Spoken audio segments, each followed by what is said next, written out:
I am. All right. Good evening, everyone, and welcome to the Avery Research Center for African American History and Culture. I am Dr. Tamara Butler, serve as the executive director of this space, and we're going to get started. So I want to welcome you to this conversation. This is actually the brainchild of of our newest colleague to the College of Charleston, Dr. Carlos Brown, in conversation with Dr. Sharon Willis. Very excited about this opportunity. We're hoping that it'll be one of many partnerships with the School of the Arts and Music. I'm going to turn it over. We're so excited that you can join us in this space. A little bit of background on the place that you're in. The Avery Research Center for African American History and Culture was once a school. So it was the site of the Avery Normal Institute. The school opened in 1865, but this building was created or constructed 1868. We became the Avery Research Center in 1990. Our mission is to collect, promote, and preserve the unique culture and history of the African diaspora. And so this program aligns perfectly with that mission. So we are an archive, a library, and a museum that is dedicated to the African experience. And so we look forward to this conversation and many more. So I will turn it over. Thank you all so much for being here, and thank you both for being here this evening. Thank you so much. Wow, it's so good to be in this space with Dr. Sharon J. Willis and all of you, our audience, on this evening. I am Dr. Carlos Brown, Director of Choral Activities here at the College of Charleston, and I have the honor and the pleasure of presenting and bringing to life the music of a living legend, Dr. Sharon J. Willis, who we will hear from in just a second. And I want to do a personal plug for our concert on this coming Sunday at 7 o'clock p.m. at Mount Zion AME Church on Glebe Street. They've so graciously agreed to host us, and we're grateful for their partnership and support. So let's get into this conversation and lecture, Dr. Willis. We both decided that we wanted it to be unscripted and organic as possible. So there are no pre-questions that we've been written down. We've just decided we're just going to let it take a life of its own. And so, Dr. Willis, tell us about your life growing up in Cleveland and how you transitioned to Atlanta into the Atlanta University Center and your musical beginnings. Well, thank you for the question. And again, I would like to say this is a beautiful space to have a conversation, to be surrounded by an African-American experience on walls and everything about this place and the history that goes with it. And I feel that my life kind of duplicates this in a sense. I came up as a child in the North, but my mother and father were part of families of six. They were the youngest of six, and they grew up in the South. But unfortunately, my father, more of a renegade of his brothers, decided that it was just so uncomfortable dealing with the racism of the time and the bigotry. And he thought that he would want to raise his family north. So he went to Cleveland, Ohio. He was an excellent mechanic. And I was there until the age of 10. But of course, the family kind of crumbled. And my maternal aunt took my sister and me, and we came south again. But I knew all of my relatives, my mother's sisters and cousins, and all were there. My father's, he had 5 other brothers, a couple of them had left. But it was a great experience. But for me, coming to Atlanta and being a part of a church and seeing and experiencing music, and that went from gospel music to anthem choirs, hymns, and spirituals, and being immersed in Black culture in an elementary school. And unfortunately, that elementary school had its own problems of racism and bigotry. But somehow, even with that, we were protected by our families. But that musical experience began with my elementary school teacher. I was telling one of your students that they didn't have middle school in that day. It was 1st through 7th grade.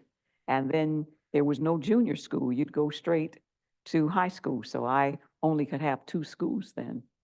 But it was a wonderful experience because my music teacher on actually English Avenue itself, and English Avenue was, of course, named for a kind of a Confederate family, and everything in the South basically is that.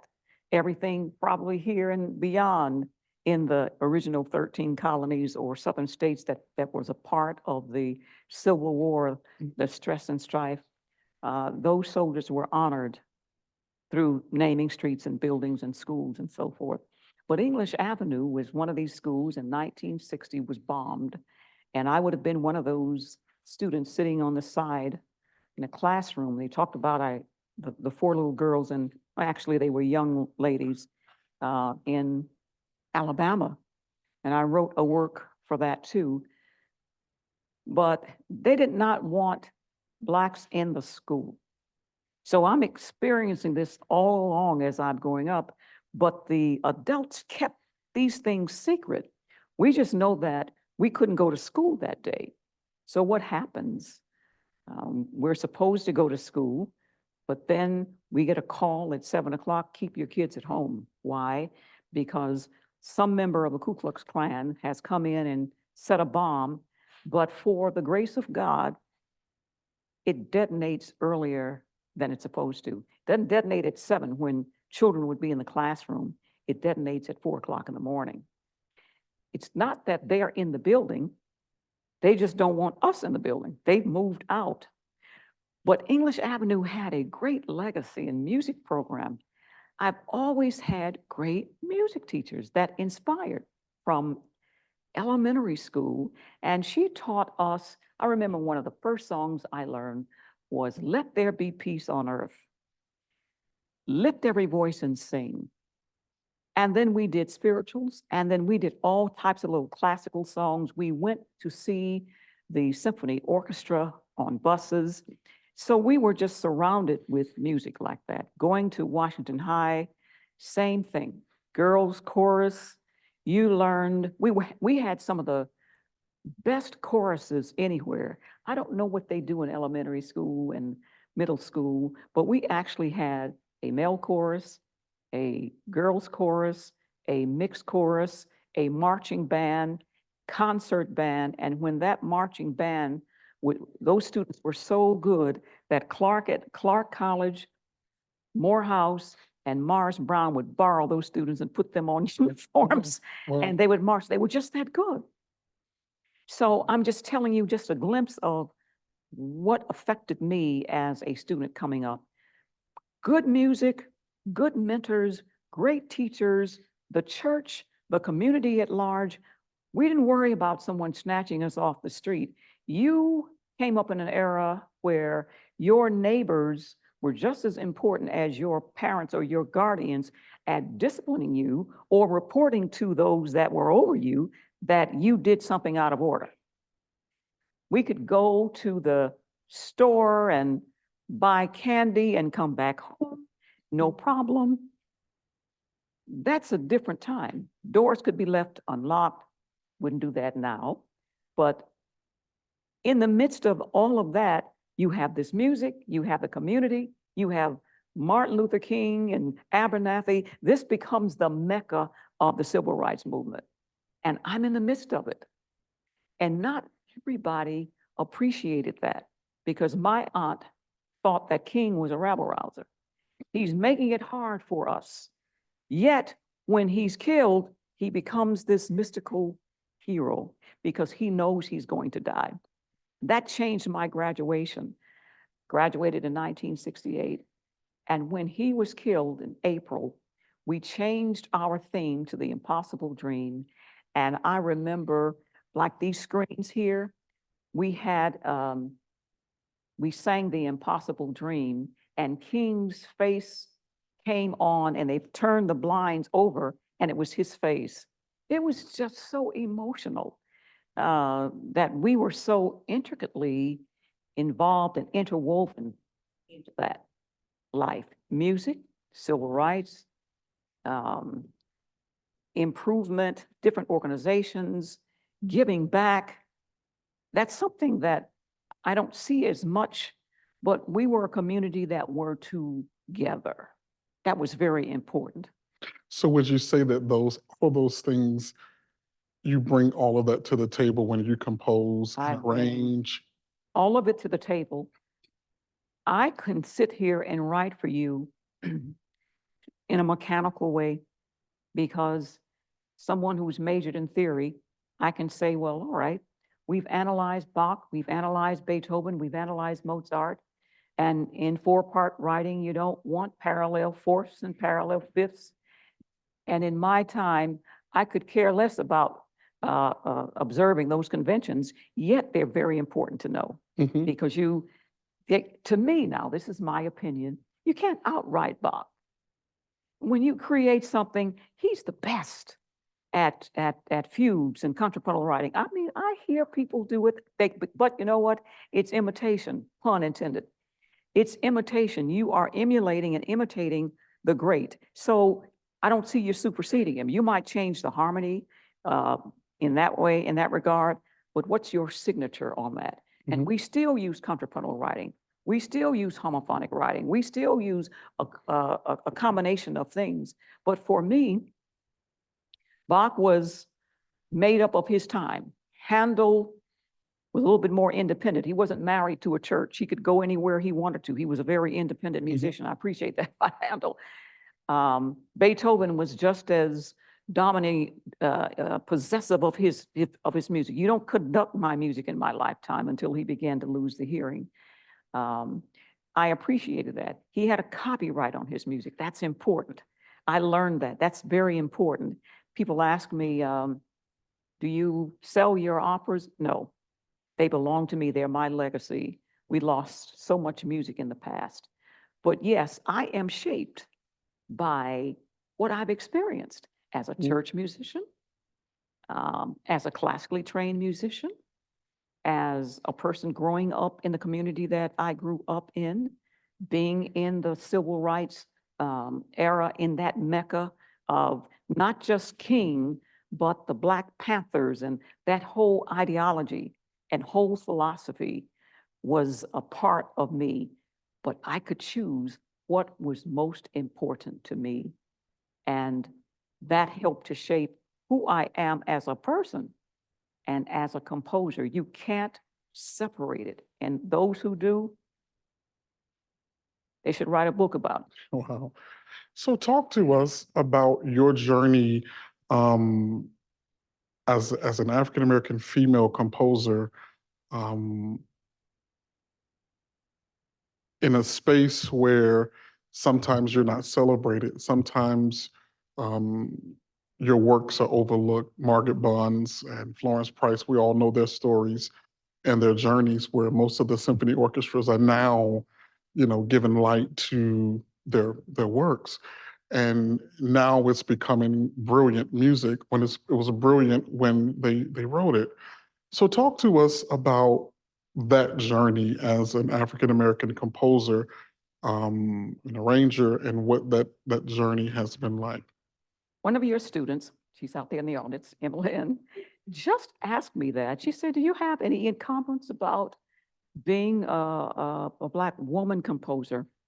And I told her, maybe I am blindsided or I'm walking in life with blinders on, but if I anticipate those things that are going to be things that put me in a box, I can't move forward.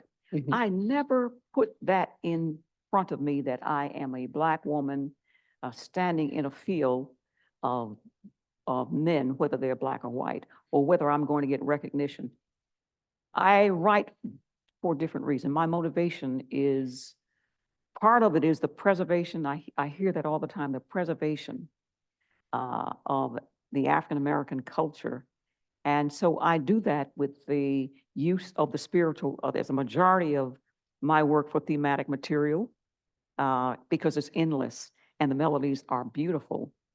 But I do not proceed in life thinking that I'm not going to be successful.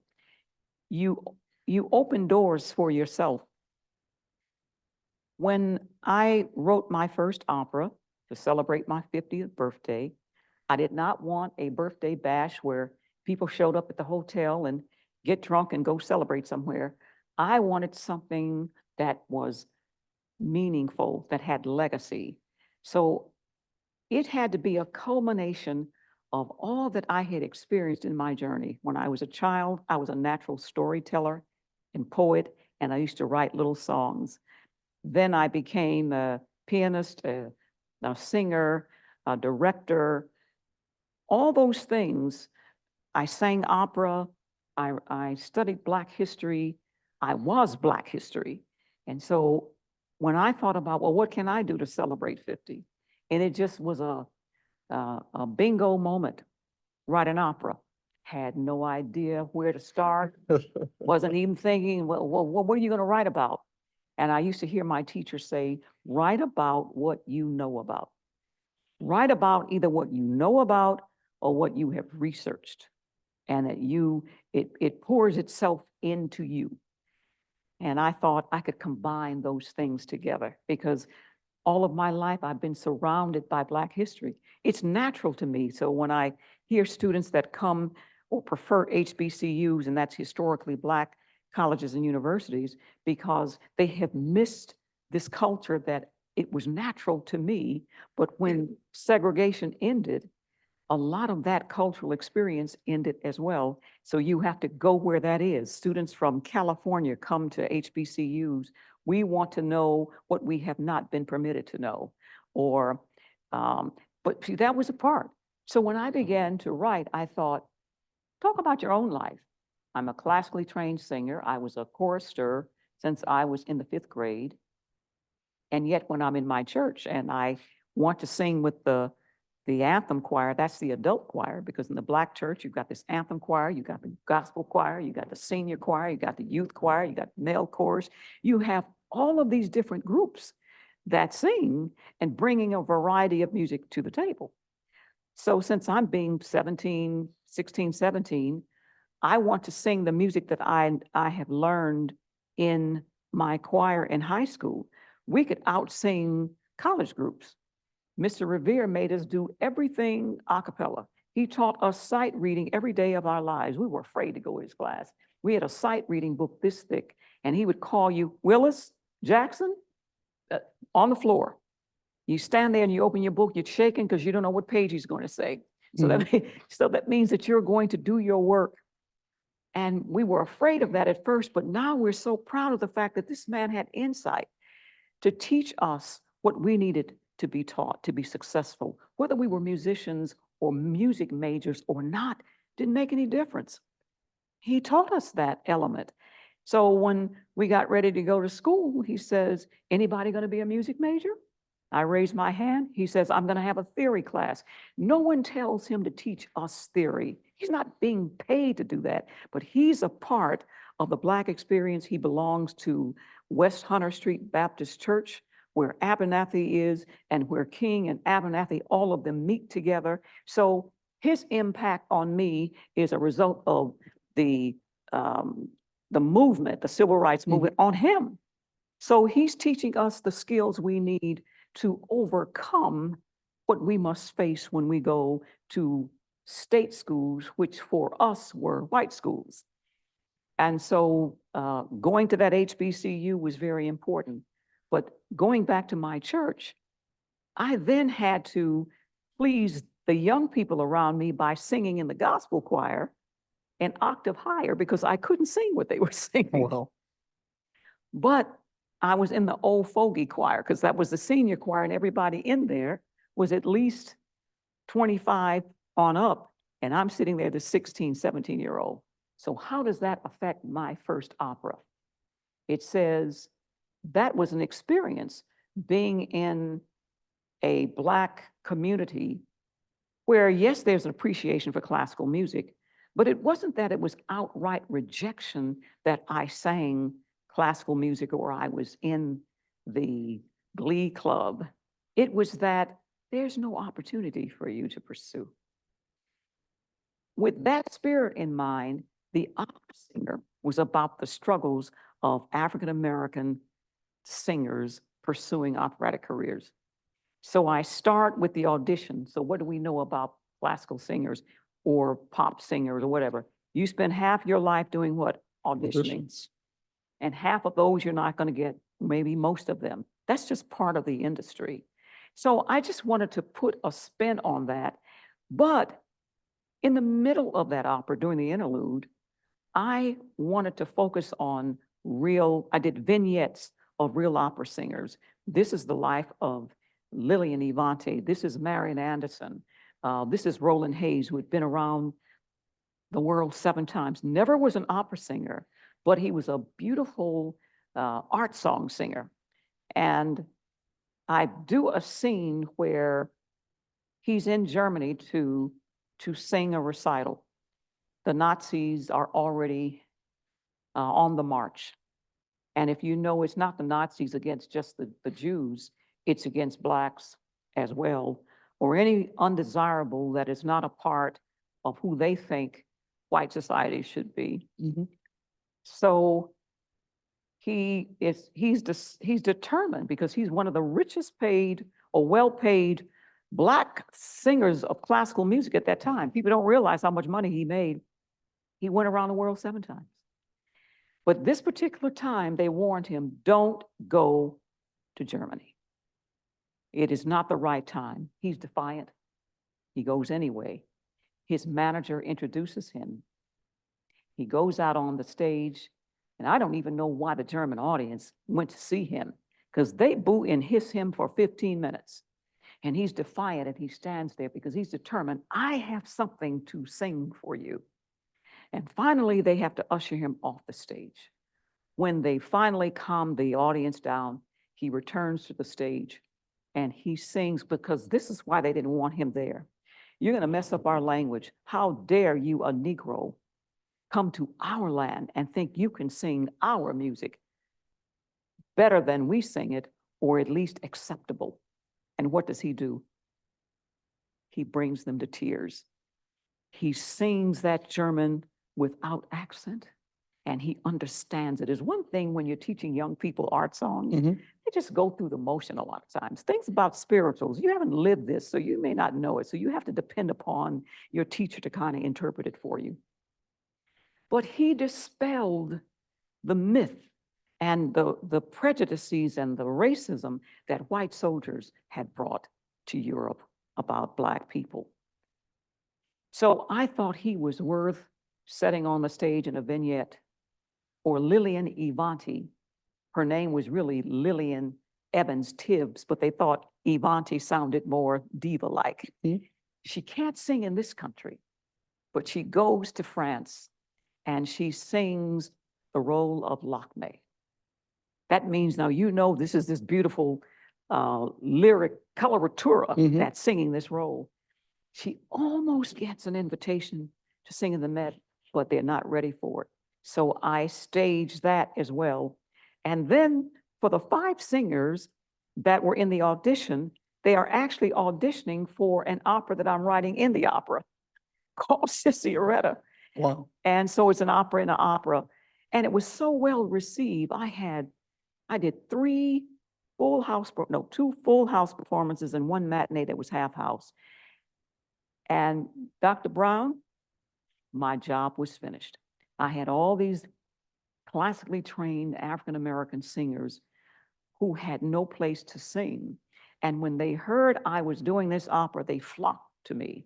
I got Morris Brown to participate, the church to participate, 2 colleges. I've got the Atlanta University Chamber Orchestra to sit in the pit with me. And afterwards, my singers came to me and said, what are we doing next? I wasn't prepared for that, but I couldn't tell them, oh, I'm done. I didn't do that. I said, let me think about it. And then it was the Herndons. Then it was LaRoche. Then it was the Candlers. Then it was the Great Divide. Then it was the Pink Lady. Then it was Madame CJ. They just kept coming. And what are my stories about?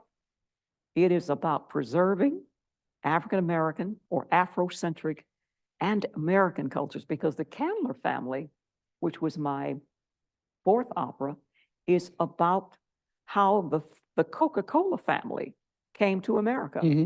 And when you think about that, you say, well, what's so interesting about that? It's because you have the Thomas Candler, who is the youngest son in this Coca-Cola family, some in the 1700s, falls in love with an Irish common person who's Catholic. Oh, that's forbidden. That's like a black marrying a white in 1900. It just wasn't done.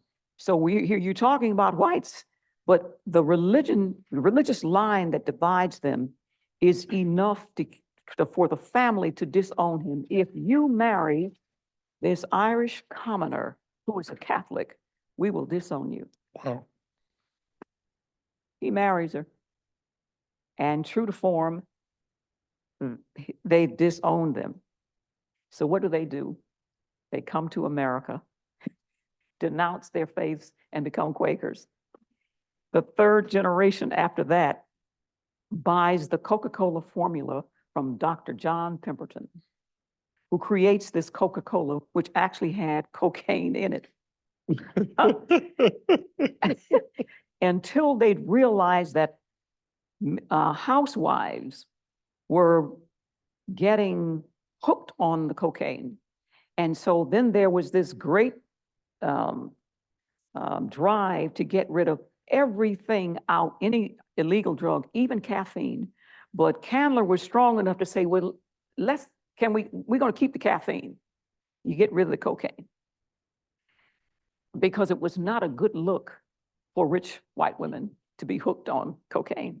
So it becomes a musician's drug. It becomes something else for different strata of society. And we've been, pun intended, hooked ever since. So how many operas have you composed?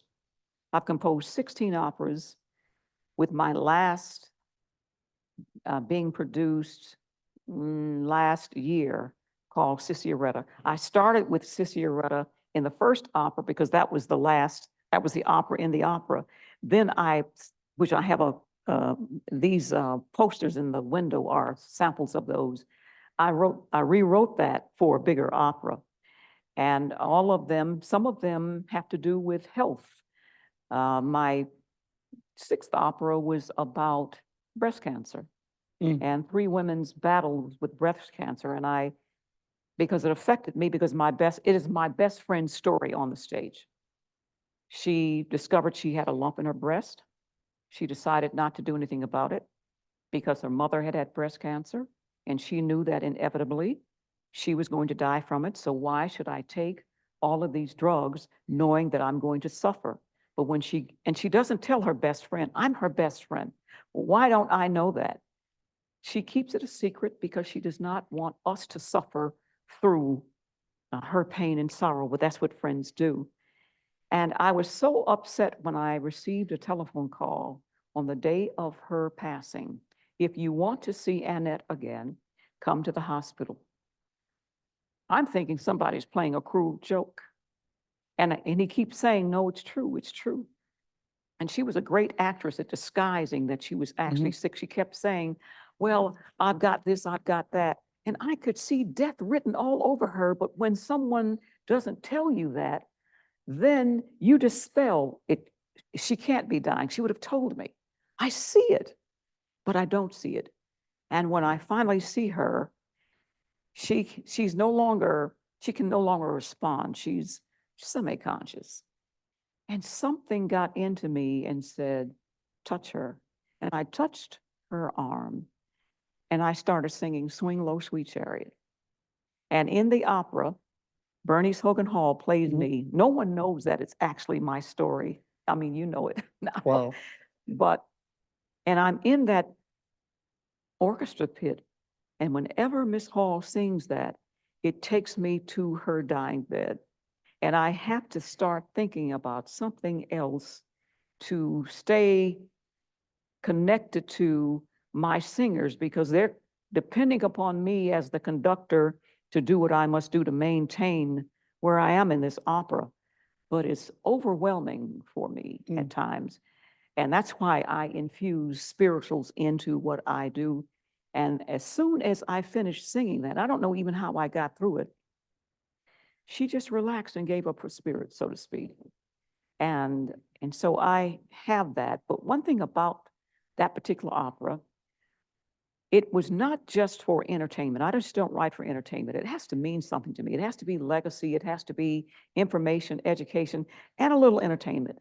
And so I invited a medical panel to do a talk to dispel a lot of fears and to give out information. I also had survivors in the audience, and there was a mother-son survivor of breast cancer. And it's very difficult for men to talk about breast cancer, but he had that. And they came up on the stage and spoke, and then there was another. So, and then we let the audience ask the panel things, and then we presented the opera. Wow. And there were wow. doctors out there that wept and came up to me and said, this opera should be everywhere. However, when I approached the American Cancer Society that was located there in Atlanta, they did not feel that. They felt like what turned them off, or they just could not get past the word opera. And well, we're looking for something else. And I let that go. That was not an obstacle for me. When I was going to create an opera, or when I began to write operas, I was not looking for Atlanta Opera or the Phoenix Opera Company or the Georgia Opera Company, which I was a part of 2 of those opera companies, to do my works, because it would sit on a shelf for 3 or 4 years. Why get mad about that? I don't have that type of time. I create my own opera company so that I can walk through the front door with it. So I always see someone's rejection as an opportunity for you to create something else. I don't see rejection the way most people do it. I can almost say thank you Well, and move forward. so one opera that I'm particularly interested in is La Roche. So Oh. talk to us a little bit about La Roche and what is it all about? So I have a poster of La Roche. It's behind me. Oh, it's behind you. All right. La Roche, I was I was asleep. And I go to sleep with the television on. And PBS was having something I guess at 12 o'clock, 1 o'clock. And I heard this name La Roche. And it says Joseph Philippe de Mercier La Roche was the only Black passenger on the Titanic. So now I'm thinking I'm dreaming, okay? Black passenger on the Titanic? No, that's a revisionist talking. I know that's not true. Because if it were true, we would know about it, right? No, we don't know about it. Why? So when I couldn't remember all of his name, but I kept remembering La Roche. And I woke up the next day, and of course, the internet was not out there like it is now. And I began to research that. And certainly enough, when I found Titanic books, I could see him on the manifesto that he was a passenger with his 2 little girls and his French wife. La Roche was a Haitian, well-to-do, upper class. Those Haitians that were well-to-do kind of created a caste system, much like New Orleans, much like Atlanta. And those who could trace their heritage to Napoleon and the French soldiers that mixed with them were upper echelon. And not only that, I could say kind of uppity in a class system. And then you had the common people in the opera that I create. I call the market people, because I'd been to Haiti before. And I could see what that was about and the poverty and all of that. And I said, I've got to find out more about this La Roche character. And it was true. He was a young man whose wealthy parents sent him to Paris, France, to get an education that he could not get in Haiti. He marries, but even though the French are not as racist as Americans at that particular time, we're talking about 1912, it's still there. He gets this training to be an engineer, but he gets nowhere. He works in the wine cellar of his father-in-law, to his disgust and frustration. I'm a trained engineer. Why should I be toting wine crates? His mother says, come home. Bring your daughters and come home. She sends him tickets to board the Cunard well, you could say cruise ship, well, liner. And he's a first-class passenger on that ship. But when he gets there, there's this, I think, a little arrogance. Remember, he's an aristocratic family. So when he boards this ship and they tell him, by the way, your daughters cannot sit with you during dinner because they will disturb the other passengers. So we don't allow children to sit. We actually take our children and they sit on another place and they are attended. And LaRoche says, no, you will not separate me from my family. Is there anything else going to Haiti or America? They said, yes, a brand new ship called the Titanic. But he does not get first-class tickets.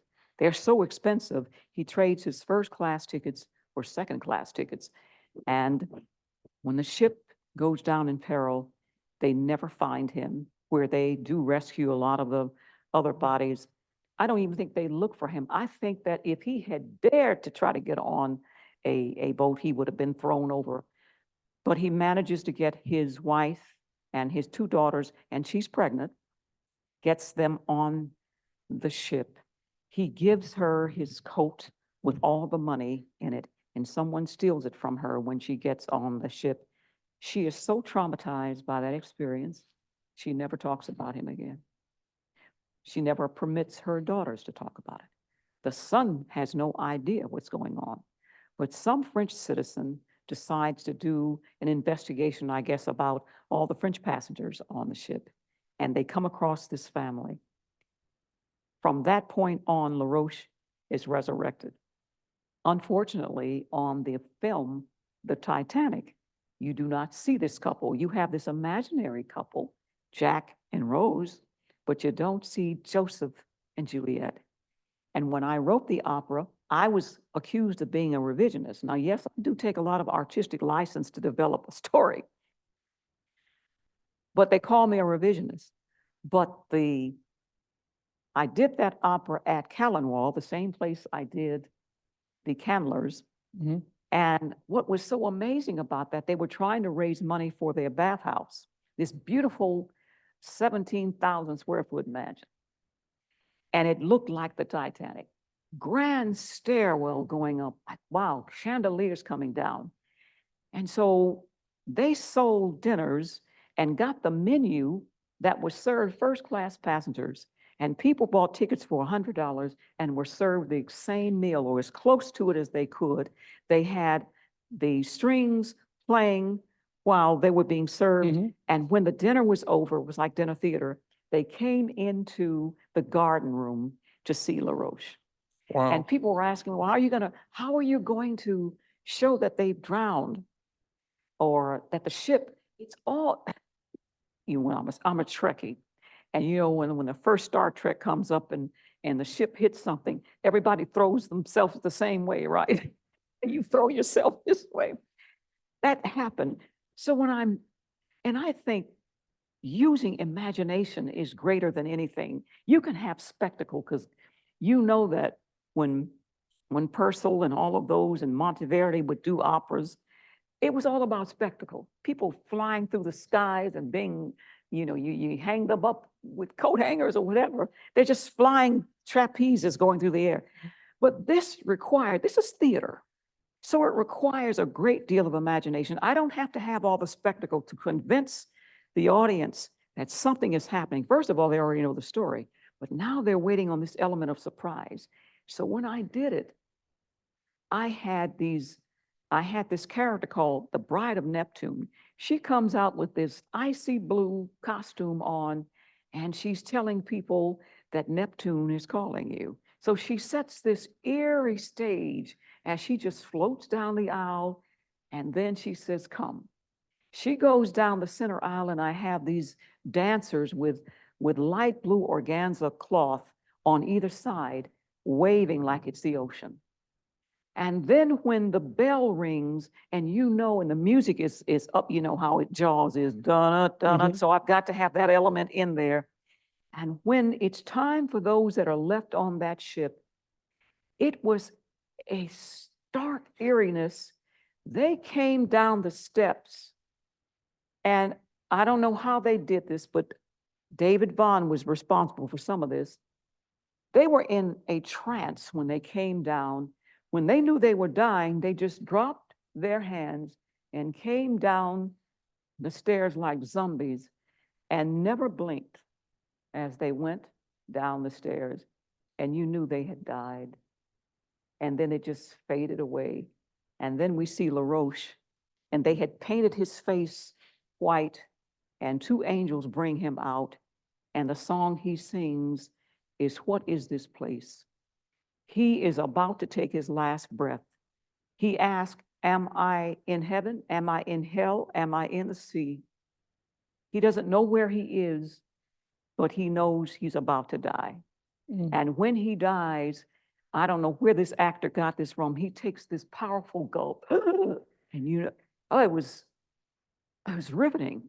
Well, I don't have the spectacle, and they take him away. And the audience is just mesmerized by that, but I don't have $50,000 sets.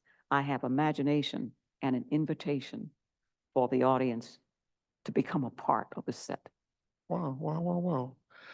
Well, let's talk now about the celebration mass and the music that we're premiering on Sunday. Selected some of your selected choral works. There are three world premieres on that program. On the Wings of a Dove, Rocking Jerusalem, and Celebration Mass. And there are other things that we're doing of yours. Oh, for Faith. I'm going to wait on the Lord. Talk to us about first the Celebration Mass. What inspired that? What is your vision behind this work that, for some, raise questions of being not non-conventional?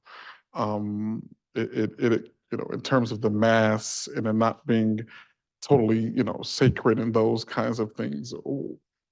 Talk to us about the Celebration Mass that we've spent a whole semester working on, and or not even a whole semester, just since the beginning of the semester, plowing away and peeling back the layers of your genius now to allow you to talk, and we don't have to guess anymore about this work.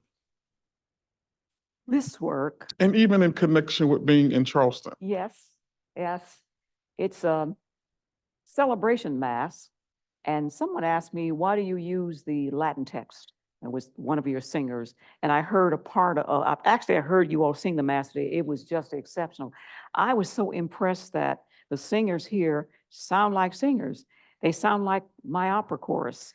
They're not timid singers. They don't mind giving it all the gusto. And of course, you as the conductor, you're giving the interpretation and painting all of the dynamic contrast. It was very exciting. It was like I'd never heard the work before because it's a different set of voices. This work was written more than 15 years ago for a group called the DeKalb Choral Guild. They wanted a work to celebrate Martin Luther King Day. And I was contacted because someone recommended me, and they got a grant. And they said, "We want you to write us something." They don't tell me what to write, but we want you to write some type of work celebrating Martin Luther King. Now, remember, I'm in my element. I grew up in Atlanta. I know these people. So when I think about the Mass, I don't think of it as a sacred work. You cannot see Verdi's Requiem as a sacred work, even though it's a sacred text. You don't perform it at a funeral. It's an artistic work. So when I composed this, there were a couple of Catholics that were in that group, and they said to me, "We don't understand your Mass. Just as we as Catholics have learned to understand our liturgy, you come reinvent something that we don't understand, because if you're going to say Sanctus, you say it 3 times, Sanctus, Sanctus, Sanctus, one for the Father, one for the Son, one for the Holy Ghost." I said, King was not Catholic, nor am I, and it is not a sacred piece, it is an artistic piece. Latin is a beautiful language to sing. It's just so pure to me. And I wrote maybe about 7 pieces in that original work. And I infused or intertwined the Latin text with spirituals. Everything that the Latin text could say, a spiritual could also say. So if I say, Kyrie eleison, Lord have mercy on my soul, Christe eleison, Kyrie eleison, I may not say it in that order, because in the Protestant church, especially in the Black church, you'll hear people shout out, Lord have mercy, Jesus, Jesus, have mercy. So it's that spirit. So when I do the Kyrie, what spiritual comes to mind? I want Jesus to walk with me. If I combine those two together, so all through the Mass, I take these spirituals, like the Gloria, and then you hear, I'm going to lay this burden down, my body down. So I'm constantly paralleling or putting in sync spirituals. Now, that's my signature. I don't think anybody else does this. Well, no, I'll take that back. Medieval composers would also use the English text, French text, Italian text, and mix them all together. But for me, it was King's Church, Ebony the Baptist Church, was surrounded by 2 other Baptist churches within a stone's throw, but also there was a Catholic church, there's a Methodist church, there's Episcopalian church, all in the downtown area. And on any given Sunday, you're going to have the doxology being sung this way, the Gloria Patri being sung this way. There are certain components of the Latin liturgy that exist in Protestant churches, but they don't follow through. You know, Catholic churches, Episcopalian churches, Methodist church, those connectional churches, they have ritualistic worship. Sure. It's not that we don't or Protestants don't. I think a lot of that is governed by culture. You can go to a Methodist church, Peachtree Roads Methodist Church, or Peachtree United Methodist Church in Atlanta, and they're just as ritualistic as they can be. When it comes to identifying all the liturgical seasons, they're going to be there. They're going to have that purple on for Advent. They're going to have the white for this. They're going to have the red for that, all the way across. You go to a Baptist church, that's too Roman for them. The only thing we want from that is Christmas, maybe the Advent and Christmas. We want Easter. That's the most of that. We're not interested in Pentecost. We're not interested in Trinity Sunday. Those things don't mean anything to us. So to me, culturally is where you go with religion. And I always believe that culture comes first before religion. And you can debate me on that, because if it were not so, why do we have such a great divide over things like that? Because the Presbyterian Church, the Baptist Church, the Methodist Church, all divided over what? The issue of slavery and the Civil War. Brothers against brothers, fathers against their own sons.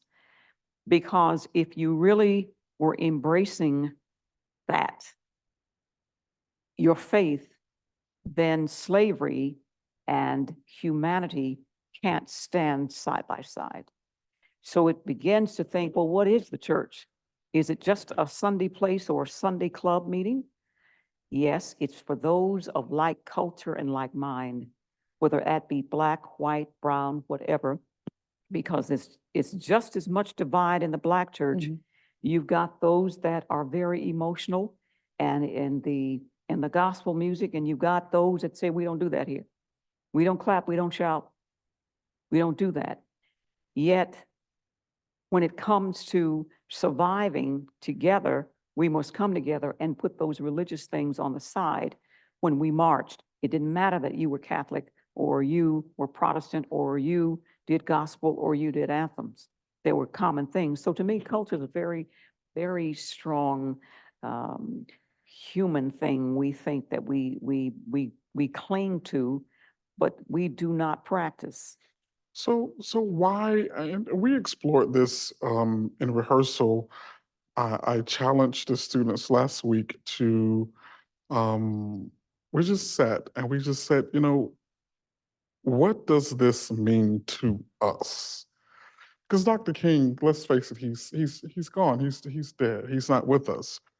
But the messages that you have penned and the very challenging messages in this Yes. music, you have feeling of anger, you have feeling of pain, you have feeling of resolve, you have uh, I mean, cries, you have screams. I mean, there's all kind of things musically taking place in this mask. And as I sit quietly and even talking with the students in rehearsal about how do we bring this to life and make this real for our reality, um, what would you say to that? How do we make this where in the Curator you talk about, you know, blatant arrogance and our indifferences and musically you paint this exhilarating picture of intensity. The DSC day, it's just like, it's so much in this piece, you know. Help us to understand why this kind of work is important for now. Because King is dead. Dr. King is sleeping somewhere, but we have a responsibility, and I think you shared this earlier to the students, that Dr. King's dream and his mission was not black, it was not No. white, it was not red, it was a humanity kind of thing. That's right. How do we make this kind of work um, live today and speak to us today with the challenges that we have from your perspective as a composer? Well, that's a $1 million question. And every individual holds the answer. All I did was try to lift out and bring out his message, but it's not just his message. It was Rosa Parks' message. It was Dr. C.T. Vivian's message. It was Dr. Abernathy's message. It was Dorothy Hyde's message. It's for all of those civil rights workers. It was Harriet Tubman's message. It was Sojourner Truth's message. It was Fred Douglass's message. You say, how do you change the hearts of human beings? If we're looking at, there's a church where on every corner. Yeah. That's why I say church is a cultural thing. On every corner, you have churches. Down the street from King's Church, the same thing. We have to keep preaching the message, but sometimes the instrument of hate is based on fear and misgivings and misunderstanding. And we as people, especially young people, to me, hold the key. The old ones, sometimes you just can't transform. It's just too late. I hate, and I'm going to keep hating. Because once you've filled your heart with hate so long, it's very difficult to let that go because your life has been so filled with it. If you have to face that hatred in the mirror, you disintegrate. My God, I have wasted my whole life like this. I have taught this hatred to my children. So I'm depending on the next generation, your singers. I feel that music should be transformative. Mm-hmm. If I'm not transformed by the message, I couldn't write it. It meant something to me, but guess what? I'm just as guilty as those on the other side of having my biases and prejudices. When blacks get among blacks, don't we talk about whites? When whites get among whites, don't you talk about blacks? Who do they think they are? That is just something that's human nature. When it comes to the point where it's self-destructive, and it is going to be self-destructive. The only time we see each other as Americans without the adjectives, Italian American, Asian American, Latino American. Whites don't say that. They are the status quo. They're not going to say, oh, I'm Irish American. I'm, French American. They distance themselves from immigrants.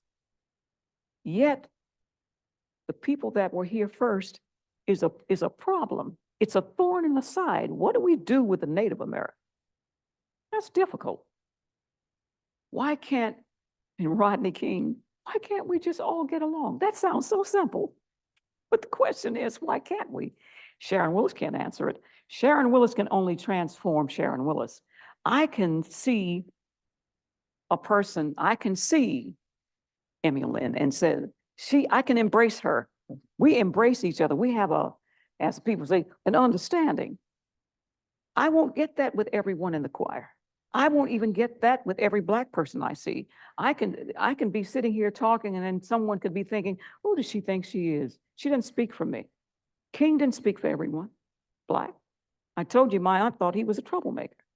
But when he died and she saw the result of that, then it was kind of like, I understand. It may not come in my lifetime, but I know this: if we do not transform, if we do not see each other as Americans, and I'm not saying get rid of who you are being Black, because being Black, white, Black, brown has nothing to do with color. It's a state of mind and politics. I had a teacher at Georgia State when I was working on my master's degree, and he was my advisor. So I was kind of in a predicament where he could take advantage and say some things to me thinking that I would not respond. And this was during the Black Power movement, you know. And he takes my hand and he puts it on a black notebook. And he asked the question, why do you call yourself Black? Because you are not Black. So I took his hand and put it on a white notebook and said, why do you call yourself white? Now, I'm just 24 years old. And he was so embarrassed, he began to just blush. He says, well, first of all, I didn't grow up around you people. That tells me you people is a wall, okay? And I said, what do you mean by that? I grew up in Iowa. I didn't grow up with you people.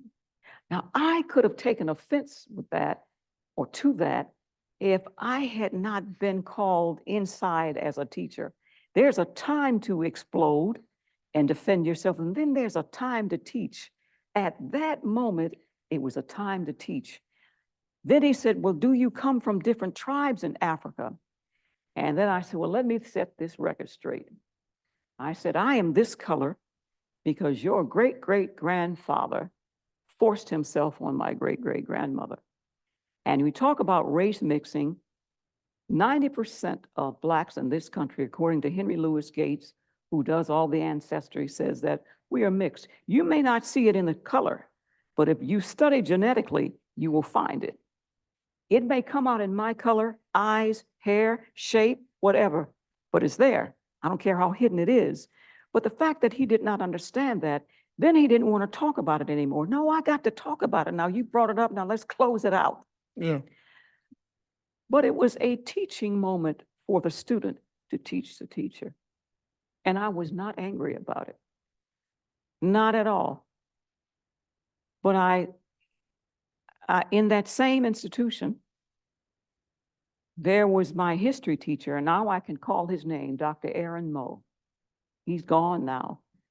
But for the record, the word was no Black person would ever make more than a C in his class. And my going to school to get a master's degree, I can't afford C's in a master's program. And my first quarter there, he gave me a C.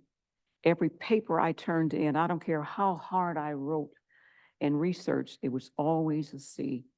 And I would look at the young lady, I said, could I see your paper? Same answer. I take it up to him. Why is my paper scratched up? He says, it's the way you said it. So I realized that it was no longer a rumor, this was true. So then I decided to play a trick on the teacher. Well, I went to ask him, I said, well, I can't afford to get another C, Dr. Moe. Can I do extra work? Well, sure, you can do extra work. I'm telling you my secrets, but I put this in my Vine City book. He says, yes, you can do an extra paper, but something told me it didn't matter what I did, he wasn't going to read it because he didn't care. So I constructed a paper, and this was not artificial intelligence. I created a paper on history. I did some, I can't even remember what it was. And I mixed up and made up, well, this is the creative part in me. I made up all the references. They didn't exist. They came out of my mind. The history of the Renaissance night, blah, blah, blah, by Josephine Ellis, such and such, PhD, but he didn't even check it. It wasn't important. He didn't read the paper. He didn't correct the paper. He just put an 80 on there and he gave me a B. That is not how I wanted to earn that B, but it was to prove something, that I can never take a class from him again. But that's okay for me. Because you know why I didn't have to jump out of the window for that? Because he did not change my self-esteem whatsoever, because it had been given to me by the Black community, the Black church, and the teachers in those elementary schools and my high school and my college, and being a part of an HBCU. That's why I can stand here with you or sit here with you and have this conversation and an education and share that part of my life and be grateful that God has blessed me so. And that's all I've got to say. All right. Well, let's hear from our audience. If you all have any questions for Dr. Willis, or Night is coming. we will take some questions. If you have any, please ask what you will. Emily?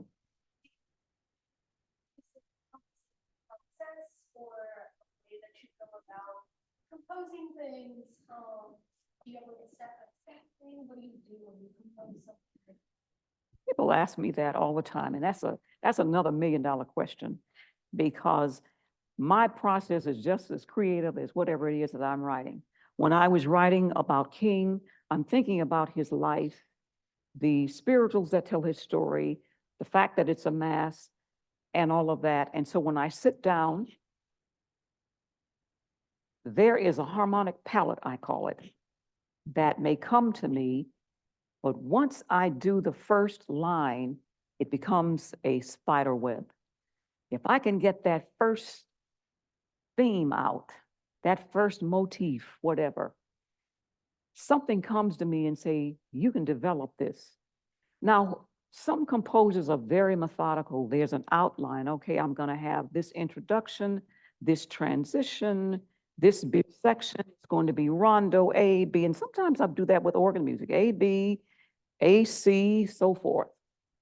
But like I was telling you about On the Wings of a Dove, when I did that Herndon aria, I could see her dying because I was in that room when she was dying, in her very home. But there were no words. I just saw her spirit just floating. So I wrote the entire aria with piano accompaniment and the melody and not a word. It was Mendelssohn's classic Song Without Words. I went back to it and filled in the words. It was backwards writing. It's putting that cart before the horse. And other times, I can see a song straight through. Sometimes when I'm writing, I always go to the piano. I compose by piano. I put a blank sheet of paper before me, and sometimes I'm staring endlessly at the paper. Nothing comes. I'm just staring. Then I can watch something crazy on television, cartoon, commercial. It has nothing to do with music, but it'll say, got it. And I walk and I will put down those few notes. Sometimes I've been walking, I have my phone, got a tune, and I will call myself and leave the melody on the phone.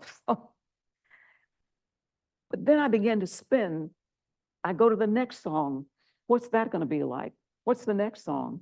And then I go back to it every day and dress it a little bit more and go one measure at a time.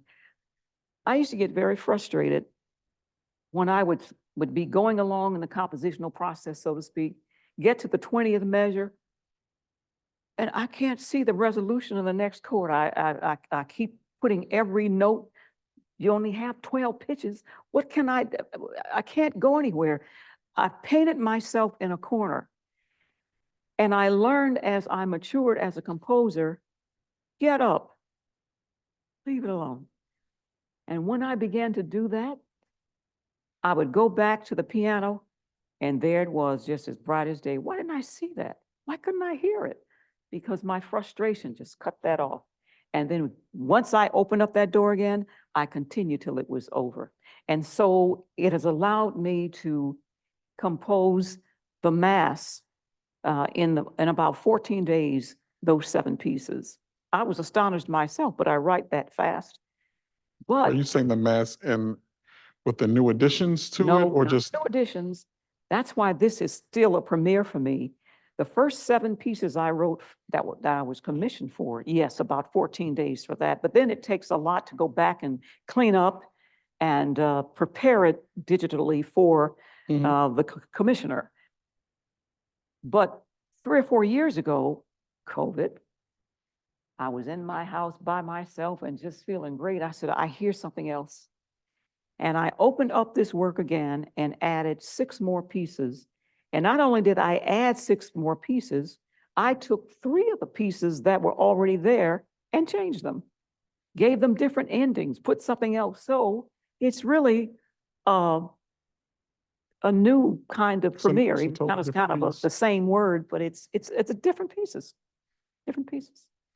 So talk to us briefly about On the Wings of a Dove as a choral piece, because it had its original, It's take an aria. as an aria. It is an aria. It's an aria where Adrian Herndon is married to the wealthiest Black man in Georgia, in the South, Alonzo Herndon. And she dies in 1909 from Addison's disease, same thing that President Kennedy had, but there's no cure for it. So as she is dying, her whole career is before her. Her grandmother had died the previous year, but her grandmother went to death without fear. But this is someone that's lived into their 80s, so it's okay. She's prepared to go on the wings of that dove. But Adrian Herndon has been this thespian. She's now a mother of a 12-year-old. She's built this beautiful mansion, or had it built in the style that she wanted it built. She is the most envied woman of Black society. And now that she has all of this before her, she's been told, you have less than 3 or 4 months to live, because your body can't, it's like having your kidneys go bad and you can't, there's no dialysis for you. So all of this is accumulating in your body. It turns her skin darker. So when the doctor reveals this to her, she's trying to have this faith. I, who have just begun to live, now must die. That's an aria. It's full of emotion, of fear and sorrow and regret and facing, trying to be courageous, all into one. Then you ask me, is this a choral arrangement? I said, no, this is an aria.